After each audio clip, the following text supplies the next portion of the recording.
Good morning. Very good. তো সকলকে আমার তরফ থেকে শুভ বিজয়ার প্রীতি শুভেচ্ছা ভালোবাসা। আর আগামী দীপাবলি ভেরি গুড। তো 2023-এর পুজো আর আগামী 2024-এর পুজোর মধ্যে যে ডিফারেন্সটা হবে আপনাদের লাইফে, সেটা ডিপেন্ড করবে টোটাল আপনাদের উপর। মানে 2023-এর পুজোটা যেভাবে আপনারা কাটিয়েছেন, আপনারা কি চান যে ওইভাবে কাটাবেন না আরো ভালো করে কাটাবেন? তাহলে আরো ভালো করে যদি কাটাতে হয় তাহলে কি লাগবে? কি করে? অ্যাক্টিভিটি বেশি করতে হবে।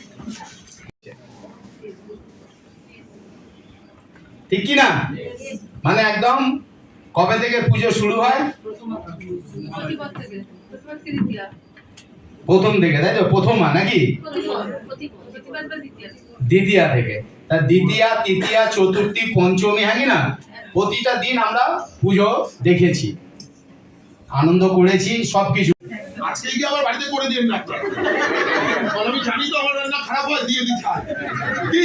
তারপর সে রাত্রে ফোন করবে, বিশ্বনাথ স্যার আপনার ওখানে গিয়ে লোকে সব শিখছে কি? বললে করবেন সুরে, দেশ প্রসার পায় না আমার যাবে সেসব করে। নমস্কার। নিচে দিয়ে দাও।